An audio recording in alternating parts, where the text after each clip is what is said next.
નમસ્કાર મિત્રો, વર્લ્ડ ઇનબોક્સમાં આપ સૌનું સ્વાગત.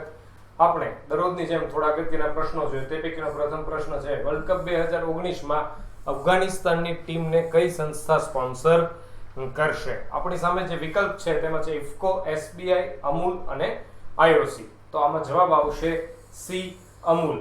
અફઘાનિસ્તાનની ટીમને અમૂલ સંસ્થા છે તે આઈસીસી વર્લ્ડ કપ, આઈસીસી એટલે કે International Cricket Council World Cup 2019માં અફઘાનિસ્તાનની ટીમને અમૂલ સ્પોન્સર કરશે. શા માટે? કારણ કે અમૂલ છે તે આવા દેશોની અંદર પોતાની પ્રોડક્ટ છે તે વેચતી હોય છે. આ પહેલા પણ અમૂલ છે તેને આઈસીસી વર્લ્ડ કપ 2011માં નેધરલેન્ડની ટીમને સ્પોન્સર કરેલી છે અને તેવી જ રીતે અમૂલે 2015ના આઈસીસી વર્લ્ડ કપમાં ન્યુઝીલેન્ડની ટીમને સ્પોન્સર કરેલી છે. 2019નો વર્લ્ડ કપ છે તે ઇંગ્લેન્ડની અંદર આયોજિત થવાનો છે, ઇંગ્લેન્ડ અને વેલ્સમાં.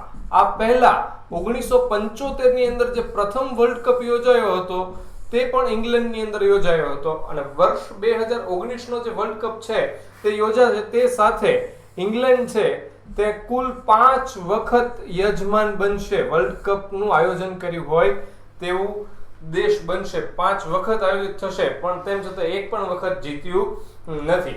આ જે અફઘાનિસ્તાનની ટીમને અમૂલ સ્પોન્સર કરવાની છે તેનું પૂરું નામ છે આણંદ મિલ્ક યુનિયન લિમિટેડ. આ પ્રશ્નના જવાબ સાથે કોઈ સંબંધ નથી પણ આપણે યાદ રાખીએ, ઇફકોનું પૂરું નામ છે Indian Farmers Fertiliser Cooperative Limited, State Bank of India અને ઇન્ડિયન ઓઇલ કોર્પોરેશન. 2019ના વર્લ્ડ કપ છે તેમાં અત્યારે કુલ 10 ટીમો ભાગ લઈ રહી છે અને તેઓ વચ્ચે 48 વન ડે કુલ યોજાવાની છે. આ વર્લ્ડ કપની પ્રથમ મેચ છે તેમાં તે ઓવલની અંદર યોજાશે અને અંતિમ મેચ છે તે લોર્ડ્સ ક્રિકેટ સ્ટેડિયમની અંદર યોજાશે. આ વર્લ્ડ કપનું જે ફોર્મેટ છે તે રાઉન્ડ રોબિન અને નોકઆઉટ ફોર્મેટ હશે. આ 2019ના વર્લ્ડ કપની અંદર જે ભારતમાંથી પસંદ થનારા એકમાત્ર ઓફિશિયલ અમ્પાયર છે તે સુંદરમ રવિ છે. જો વર્લ્ડ કપમાં આપણે ભારતનો ઇતિહાસ જોઈએ તો ભારત હાલ સુધીમાં 2 વખત વર્લ્ડ કપ જીતી ચૂકેલું છે. 1983ની અંદર કપિલ દેવના નેતૃત્વમાં, કપિલ દેવની કપ્તાની હેઠળ ભારતે વેસ્ટ ઇન્ડિઝને પરાજિત કરીને વર્લ્ડ કપ પ્રથમ વખત જીત્યો હતો અને બીજી વખત છે 2011માં મહેન્દ્રસિંહ ધોનીના નેતૃત્વમાં શ્રીલંકાને પરાજિત કરીને ભારતે વર્લ્ડ કપ જીત્યો હતો. તે જ રીતે આપણે આગળનો પ્રશ્ન જોઈએ મિત્રો કે ગુજરાતનું સર્વપ્રથમ સંવેદનશીલ સાક્ષી જુબાની કેન્દ્ર ક્યાં સ્થપાશે? આ પ્રશ્નનો જવાબ આપતા પહેલા આ સંવેદનશીલ સાક્ષી જુબાની કેન્દ્ર શું છે તેના વિશે આપણને ખ્યાલ હોવો જોઈએ. ઘણી બધી વખત જાતીય ગુનાઓ અથવા ગંભીર ગુનાઓનો જે કેસ ચાલતો હોય કોર્ટની અંદર, તેમાં પીડિત પક્ષ અથવા તો સાક્ષી તરીકે બાળક હોય છે અને આ બાળક છે તે કોર્ટમાં આવે ત્યારે એને એક જુદું જ વાતાવરણ મળતું હોય છે. તે બધા લોકોથી ડરે કે એવું શક્ય બને એટલા માટે આપણા ગુજરાત હાઈકોર્ટના જે અત્યારે ચીફ જસ્ટિસ છે અનંત દવે, તેના માર્ગદર્શન હેઠળ એક નિર્ણય કરવામાં આવ્યો કે ભાઈ એક સંવેદનશીલ સાક્ષી જુબાની કેન્દ્ર સ્થપાય જેમાં આ બાળક છે તેના પર કોઈ પણ જાતનો અનુચિત પ્રભાવ પડે નહીં અને તેમની માટે આવા સાક્ષી જુબાની કેન્દ્રની અંદર રમતગમત, ટીવી, રમકડા, તેની ખાણીપીણી જેવી મનોરંજનના સાધનોની પણ વ્યવસ્થા કરવામાં આવે અને આ બાળકની મદદગારી માટે એક વ્યક્તિની પણ તેની સાથે રહે તેવી વ્યવસ્થા કરવામાં આવશે. આવું આપણા ગુજરાતનું સર્વપ્રથમ સંવેદનશીલ સાક્ષી જુબાની કેન્દ્ર છે તે વડોદરા કોર્ટની અંદર સ્થપાશે. ત્યારબાદનો આપણે પ્રશ્ન જોઈએ મિત્રો કે તાજેતરમાં એમ જયશ્રી વ્યાસની કયા સ્ટોક એક્સચેન્જના પ્રથમ સ્વતંત્ર મહિલા ડાયરેક્ટર તરીકે નિમણૂક થઈ? તો આપણી સામે જે ઓપ્શન છે તેમાં છે એનએસઈ, એમસીએક્સ, બીએસઈ અને એનસીડીએક્સ. આપણે પહેલા બધાના પૂરા નામો જોઈ લઈએ કે એનએસઈ એટલે નેશનલ સ્ટોક એક્સચેન્જ, એમસીએક્સ એટલે મલ્ટી કોમોડિટી એક્સચેન્જ, બીએસઈ એટલે બોમ્બે સ્ટોક એક્સચેન્જ અને એનસીડીએક્સ એટલે કે National Commodity and Derivative Exchange. તો અહીં આપણો જવાબ થશે Bombay Stock Exchange. Bombay Stock એક્સચેન્જમાં એમ જયશ્રી વ્યાસની પ્રથમ સ્વતંત્ર મહિલા ડાયરેક્ટર તરીકે નિમણૂક થઈ. શા માટે? કારણ કે કંપની કાનૂન 2013 અન્વયે એમ કહેવામાં આવ્યું છે કે આ વિશિષ્ટ પ્રકારની વિશિષ્ટ શ્રેણીની કંપનીઓની અંદર એક મહિલા ડાયરેક્ટર હોવું જરૂરી છે. આપણા ભારતીય શેર બજારનું જે નિયમન કરનાર સંસ્થા છે SEBI, Security and Exchange Board of India સેબીએ પણ કીધું છે કે આવી કંપનીઓની અંદર એક મહિલા ડાયરેક્ટર હોવા જરૂરી છે, જેથી આ એમ જયશ્રી વ્યાસની નિમણૂક કરવામાં આવી. બીએસઈ વિશે આપણે થોડી માહિતી લઈએ તો તેને આપણે એશિયાનું સૌથી જૂનું સ્ટોક એક્સચેન્જ કહીએ છીએ. સૌથી જૂનું હોય તો તેની સ્થાપના ક્યારે થઈ હોય તે આપણને ખ્યાલ હોવો જોઈએ. તેની સ્થાપના ઈસવીસન 1875 માં થઈ છે. બ્રિટિશ સરકારે 1927 ની અંદર તેને મંજૂરી આપી હતી અને ભારત સરકારે 1957 ની અંદર તેને મંજૂરી આપી હતી. બીએસઈ નું કાર્યાલય ક્યાં આવેલું છે તો કે મુંબઈની જે દલાલ સ્ટ્રીટ છે તે દલાલ સ્ટ્રીટમાં તેનું કાર્યાલય આવેલું છે. બીએસઈ છે તેમાં એમ કહેવાય કે અંદાજિત 5000 થી વધુ કંપનીઓ લિસ્ટેડ છે. તેનો જે ઇન્ડેક્સ છે તેને આપણે સેન્સેક્સ કહેતા હોઈએ છીએ અને જે એનએસઈ છે તેને સેન્સેક્સ ને આપણે નિફ્ટી કહેતા હોઈએ છીએ. ત્યારબાદનો પ્રશ્ન જોઈએ કે 2018-19 માં ભારતનું સૌથી મોટું ક્રૂડ ઓઇલ પુરવઠાકાર દેશ કયો બન્યો? સૌથી મોટો ક્રૂડ ઓઇલ પુરવઠાકાર દેશ એટલે કે ભારતને સૌથી વધુ ક્રૂડ ઓઇલ કોણે પૂરું પાડ્યું? તો અહીં જવાબ આવશે મિત્રો બી, ઈરાક. ઈરાક છે તેને આપણને 2018-19 માં સૌથી વધુ ક્રૂડ ઓઇલ આપ્યું છે. તેનો ક્રમ જોઈએ આપણે તો સાઉદી અરેબિયા છે તે ક્રૂડ ઓઇલ ભારતને આપવામાં બીજા નંબરે છે, ઈરાન છે તે ત્રીજા નંબરે છે અને યુએઈ આપણે ચોથા નંબરે છે. હવે ઈરાન છે ને તેને લગતી એક ઘટના ચર્ચામાં આવી, તે કારણોસર આ પ્રશ્ન અહીં અગત્યનો બને છે. કારણ કે અમેરિકાએ ભારત પર પ્રતિબંધ લાગ્યા કે ભારત ઈરાન પરથી ક્રૂડ ઓઇલ આયાત કરી શકશે નહીં. શા માટે? કારણ કે અમેરિકા અને ઈરાન સાથેના થોડા પ્રશ્નો છે. એટલે ભારત પર પ્રતિબંધ અમેરિકાએ લાદ્યો. તેમ છતાં અમેરિકાએ એવું કીધું કે ભારત જે ઈરાન સાથે એક કાર્યક્રમ કરી રહ્યો છે, જે ચાબહાર બંદરનો પ્રોજેક્ટ ચાલી રહ્યો છે, તે ચાબહાર પ્રોજેક્ટને અમારાથી કોઈ હાનિ કે નુકસાન થશે નહીં. તે ભારત આગળ ચલાવી શકે છે પણ માત્ર ઈરાનથી ક્રૂડ ઓઇલ આયાત કરી શકશે નહીં. તો આગળનો પ્રશ્ન જોઈએ કે તાજેતરમાં કયા રાજ્યમાં જાહેર થયેલો મેંગો બોન્ડ ચર્ચામાં રહ્યો? મહારાષ્ટ્રની અંદર જાહેર થયેલો મેંગો બોન્ડ હમણાં થોડા સમય પહેલા ચર્ચામાં રહ્યો. કારણ કે આ એક એવો બોન્ડ છે કે જે અંતર્ગત કોઈને પૈસા મળશે નહીં પરંતુ કેરી મળશે. મહારાષ્ટ્રની અંદર એક જિલ્લો છે મિત્રો, યાદ રાખજો, તે જિલ્લાનું નામ છે સિંધુદુર્ગ અને તેમાં એક તાલુકો છે દેવગઢ તાલુકો, જેની હાફૂસ કેરી છે તે વખણાય છે. અને આ મેંગો બોન્ડ છે તે શું કામ બહાર પાડવામાં આવ્યો? કારણ કે ત્યાંની જે સહકારી કંપનીઓ છે તે સહકારી કંપનીઓને મૂડી મળી રહે, તે મૂડી રોકાણ લોકો કરે, એટલે તે લોકો એક મેંગો બોન્ડ બહાર પાડ્યો. જે મેંગો બોન્ડની કિંમત છે ₹50,000. જે પણ વ્યક્તિ છે, માની લો ઉદાહરણ તરીકે આપ આ મેંગો બોન્ડ ખરીદો છો તો તેની કિંમત તમારે ભરવાના થશે ₹50,000. તમને એમાંથી શું વળતર મળશે તો કે વાર્ષિક ધોરણે 10% વ્યાજ સ્વરૂપે તમને પૈસા નહીં આપવામાં આવે, પરંતુ આ 50,000 ના 10% એટલે ₹5,000 ની હાફૂસ કેરી છે તે તમને ઘર બેઠા મળવા પાત્ર થશે. આમાં રસપ્રદ વાત તો એવી બની મિત્રો કે અત્યાર સુધીમાં 200 લોકોએ આ મેંગો બોન્ડમાં રોકાણ પણ કરી દીધેલું છે. હમણાં મહારાષ્ટ્ર રાજ્યમાં ચર્ચામાં રહ્યો હતો. ત્યારબાદનો આપણે પ્રશ્ન જોઈએ કે વૈદેહી ચૌધરીએ એશિયન રેન્કિંગ ટુર્નામેન્ટ જીતી તે કઈ રમત સાથે સંબંધિત છે? વૈદેહી ચૌધરી અમદાવાદની ઉભરતી ટેનિસ ખેલાડી છે, એટલા માટે આપણા માટે આ પ્રશ્ન અગત્યનો બને છે. ત્યારે વૈદેહી ચૌધરી છે તે ટેનિસ રમત સાથે સંબંધિત છે. આગળનો પ્રશ્ન જોઈએ મિત્રો કે જળવાયુ પરિવર્તનને કટોકટી જાહેર કરનારો વિશ્વનો પ્રથમ દેશ કયો બન્યો? જળવાયુ પરિવર્તન સતત આપણે સાંભળતા રહેતા હોઈએ છીએ, પણ હમણાં થોડા સમય પહેલા બ્રિટનની અંદર પ્રદર્શનકારીઓએ પ્રદર્શન કર્યું અને 11 દિવસ સુધી આ પ્રદર્શન ચાલ્યું અને શહેરની સડકોને બંધ કરી દેવામાં આવી હતી આ પ્રદર્શનકારીઓ દ્વારા.